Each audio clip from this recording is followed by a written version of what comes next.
So today I'll be presenting on my conversation with Imelda, the founder of Crescer.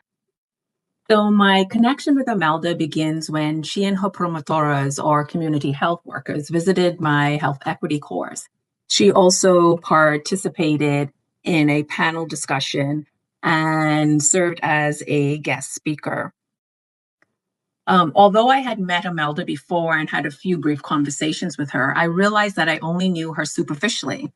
I had never had a meaningful conversation, but the work she is doing or what she has accomplished over the past years. So for this project, I wanted to push myself outside my comfort zone and truly lean into listening and learning. So a little bit about Crescer. Imelda founded Crescer in 2025 after stepping down from her role as director at the YWCA, where she oversaw many community programs. One of the primary reasons she left to start her own organization was her deep belief in honoring other ways of knowing. Currently, Crescer has no outside funding. This is not by chance. Imelda has been actively writing grants, but none have been funded to date. At the same time, she shared that operating without external funding gives her the freedom to do what she believes is most needed and avoid being constrained by someone else's objectives or funding requirements. As a result, all of Crescer's programming is offered free of charge to the community. One of Crescer's philosophy is when one of us grows, we all grow. This phrase appears throughout the website. It is not simply branding. It is their theory of change and the heart of what she believes. For me, it embodies the concept of kind of that universal participation. Crescer's offers and really has kind of three pillars. And kind of leans into what we've learned in this course. The first pillar provides classes that empowers women, and these classes are developed based on what participants themselves want and need. The second pillar creates spaces that nourish. Every Wednesday, Imelda hosts cafecitos where women gather to connect, engage in activities, and hold space for one another. Imelda views art as both a modality of healing and a modality of education. As she described it, art is a movement of the soul that helps people heal and understand. Finally, her third pillar offers holistic support. At the center of her philosophy is a commitment to the whole person, mind, body, and soul. She provides practical tools for women who need to navigate work and family life while creating spaces where they can have honest and meaningful conversations. So where did our meeting start? Our first meeting took place on a park bench at a community park in Tucson. I had never visited before, and that was about 45 minutes away. It was an open air setting with ducks on the pond. Imelda brought a tangerine bottle of water. A small gesture, but that revealed so much about how she cares for people she serves. The second meeting was at Govinda's. It's a vegetarian restaurant connected to the International Society for Krishna Consciousness Temple. With their tagline, where food for the body and soul meet. I found this especially fitting for the conversation we're about to have. We talked for 2 hours, and we were eventually asked to leave because the restaurant was closing.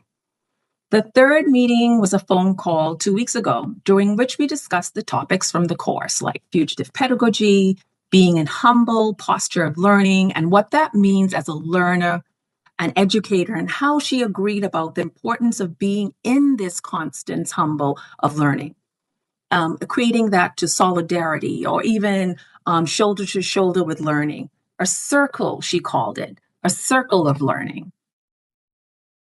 When I explicitly name what I would like to know that really Imelda explicitly, she chose every meeting place. That was not incidental. That's the way that I feel. She intentionally creates the condition for reflection before reflection begins. That itself, to me, is kind of a pedagogy. Where her work or where her cursor actually meets our course, I really reflect on our conversations and on what I shared about the course. I am struck deeply about how her work really truly aligns with the concepts we have studied. Framework for collective learning. Imelda embodies this framework through action, reflection, study, and consultation, even without using this formal vocabulary. She uses this process in the creation of her programming, with participants being a part of the process. Universal participation always has an open chair waiting for every immigrant woman. The philosophy, where one grows, we all grow. And the fact that participants guide the programming, demonstrating universal participation in practice. Resilience and constructive agency. The very existence of Coursera is an act of resilience, especially in the current social and political climate. Another thread, material and spiritual coherence. Imelda incorporates art modalities such as a mask activity, mirror work, and art therapy. Many of our activities focus on soul work and emphasizes the importance of nourishing all dimensions of the human experience in order to foster learning. We touched upon fugitive pedagogies. She treats survivor knowledge as legitimate theories and honors lived experiences, including experiences of violence, the everyday work of navigating the world, as valid forms of knowledge and learning. When we think of grassroots to academia and back again, her work demonstrates how community-based knowledge and academic theory can inform and strengthen one another. During our phone conversation, I mentioned pedagogy of the oppressed, and Imelda immediately referred to Paulo Freire, and she shared how deeply his work influences her approach. After our second chat, Imelda was really interested in taking the course, since it sounded so interesting, with her saying, "This truly aligns with what Coursera is currently doing. I really would like to take this course." So at our second conversation, it was just happening during the public reckoning of Cesar Chavez that came up. And the calls to remove his name from buildings following revelations about the harm of women within the movement. And I expected, Imelda to weigh in on whether that response was appropriate. Instead, she said, which was just so profound, "We are asking the wrong questions." She explained that removing names from buildings addresses symbols. Yes, symbols matter, but they are not the root condition. The real issue is structural. What structures required Dolores Huerta to remain silent for so long? What structures continue to produce a culture of silence around gender violence today? Imelda emphasized that this moment should be used to have a deeper conversation about oppressive systems, where they appear, where they show up, and how can we dismantle them? Removing a name may address the symbol, but it does not necessarily lead us to confront the underlying structures that created the harm in the first place. I truly found this so profound, really leaning into, for me, that fugitive pedagogy, because of our conversation, I was so inspired to collaborate with her, as well as CHEC, which is a local NGO, and partners in Mexico, to co-build a pre-proposal knowledge that heals in response to the 2026 Robert Wood Johnson Foundation called Learning from Abroad to Reimagine Health Knowledge Systems for Equity and Wellbeing.